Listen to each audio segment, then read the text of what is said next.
So welcome back to Finnegan's, welcome back to our YouTube channel, and welcome back to Workshop Wednesday. So in today's video we're going to talk about the Grimme Combi Star CS 150 destoner. It's going to go through a complete refurb there from the boys in Grimme.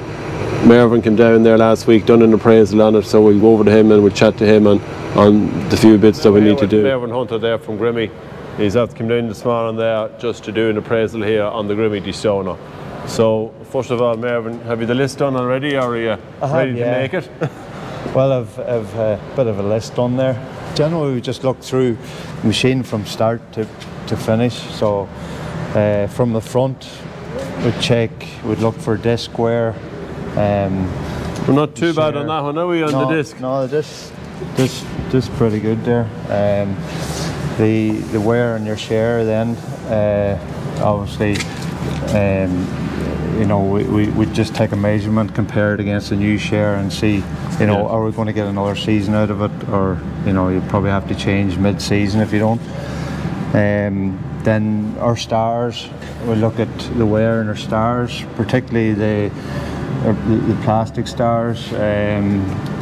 Generally, depending on soil conditions and the amount of stone you have, you know, you may get, you know, 2-3 seasons out of them. It all depends on the conditions.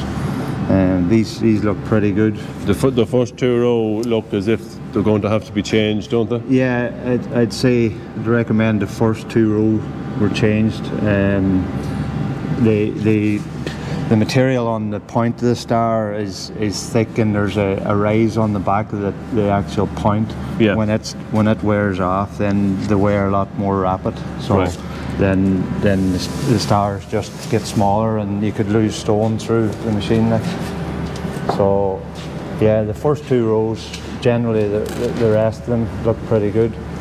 The bearings then on those.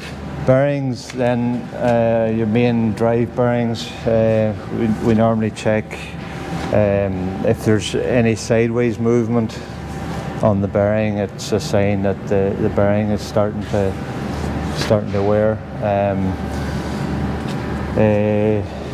Then obviously you have your drive belts on the far side and the same on this side. So we'll probably get away with. We probably will order one or two of these to have them anyway, wouldn't it? Yeah, no harm to have a set in stock. But they look fairly good now. You look at your webs. You know, look out for any bent bars on your webs. Normally we'd do the bushings and joining rods on the webs every year. And the condition of your rollers. Just noticed in here on our nose rollers, they'll need to be replaced. The rubber's starting to break down on the rollers. So, and with that, when you have it out, we do the bearings as well. And then obviously the rest, all your idle rollers, just check over all them. They all look not too bad on this. And then obviously your axle, you know, you jack the axle up, check the wheels for any play. You know, your kingpins and your bushings and that there, check over them. Because they're quite a high machine when they're up. There's a lot of pressure on the axle, isn't there, when they're in working position? There is, yeah, and they turn at quite a sharp angle as well. Yeah. So it's a lot of pressure on the kingpins and, you know, your steering system. So yeah, no, it's good to have a check over that every year. And then towards the back, then we didn't nose on there, did we? On the drives are good enough there. The cross conveyor drives are still fairly good. But maybe just check inspect the grub screws on the sprockets. Coming off the motor, like, because it switches forward to reverse, it's a lot of pressure on the sprockets, like, so the grub screws can come loose, like, so it's good to tighten them up. Our main web drive, then the two center drives would need to be done. They're getting rough, and just in general, the condition of the web, just check all your bars and everything, but they don't look to be too bad.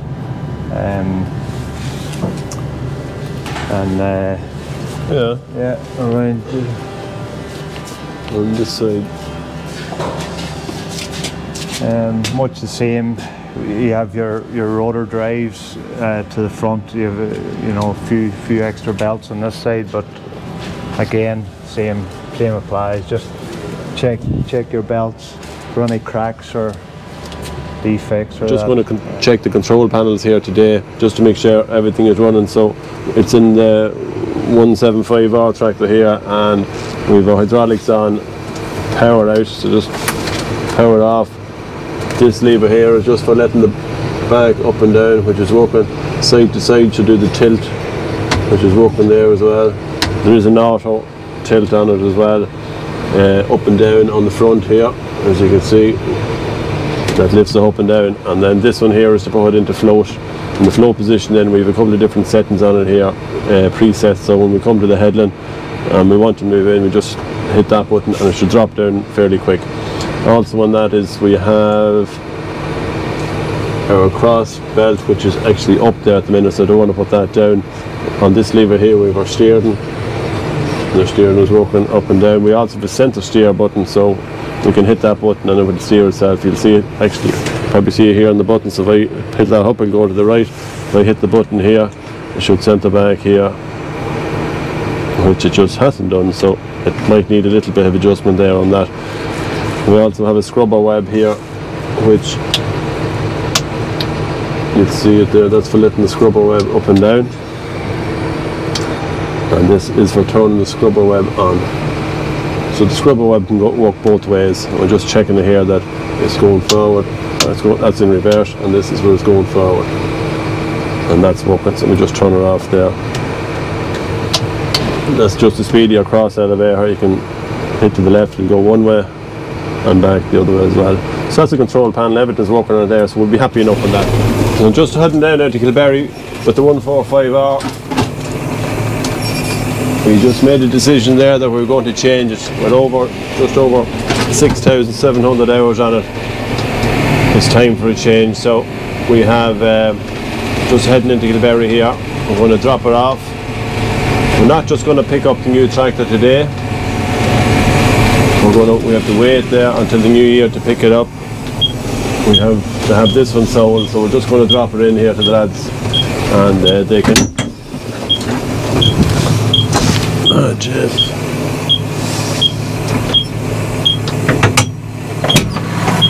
Just fucking fill up and coming in the gate. So just heading into Kilberry here with it. As you can see, there's loads of new tractors here. We're not just quite sure which one. Well, we have kind of one in mind, and we have one bought, but just can't tell you yet, that's all. So we're just going to drop this off. Well, Paul, you'll be sad to see it go. I think we will, Cahill. I have to say it's been a super tractor. It's probably one of the first hour series we've got, the 145.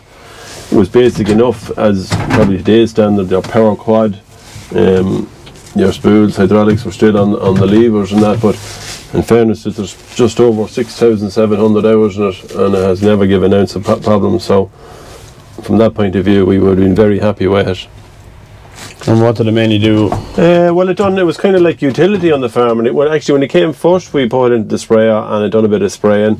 But the guys kind of find it without the Yahoo power in it, they weren't, they were changing gear a good bit on it, so we swapped it out. We have the 165 or the 175 case went into it, and then this done a lot of utility work. We'll say drawing grain, drawing bales, drawing silage, whatever I had to do around the farm. But you'd know by the guys there in the yard there, they'd pick this up and they'd be gone, like they'd head out the road with it. It's a very comfortable tractor to drive, and there's great power in it. That's one thing with the power quads, you do get that little bit more power, I feel, in it, because it wants to keep going compared to the Yahoo power ones. But yeah, look at, I mean, it'll they have it sold, and it's going to heading for County Louth, I think, actually. That's what it's going for. So whoever gets it now it's a smashing tractor.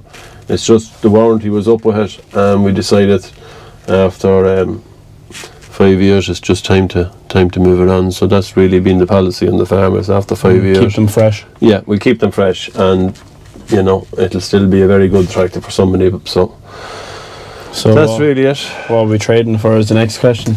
Well, there's a lot of tractors here. Yeah, we have a tractor bought, but maybe today's not the time to tell people that. No, keep it a secret. Keep the secrets. We'll run through them here.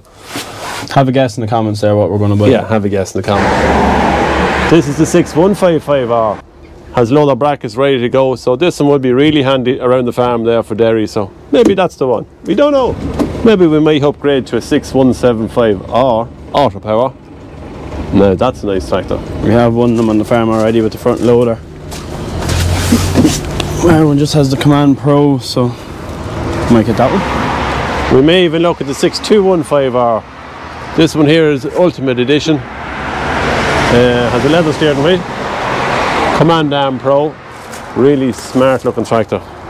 Maybe that one might be the one. We don't know. I think we should go for the 250 though. Big tractor, put it on the chaser bin there, and I'd be happy enough during the harvest driving that. Command Pro joystick and everything. A lovely big tractor. Wheel weights and everything on it. So what do you think of this little baby? A 5085 GF, whatever that means. Very smart little tractor. Look at that. It'd be grand there for doing the bit of mowing there around the yard, wouldn't it, Cathal? Yep. Huh? So if you think you know what tractor we should buy, have a guess. Put it in this comment section below and let's see who's right. So that's it for this week's Workshop Wednesday. As you can see, we have the Ivor Williams trailer in. Myself and Mark are going to tackle this now over the next week. What have we to do to it?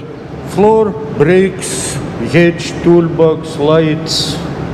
Yeah, so that's it. It's a total reform on the Ivor Williams trailer. So if you want to see it, tune into next week's Workshop Wednesday. So that's it from this Wednesday. Take care.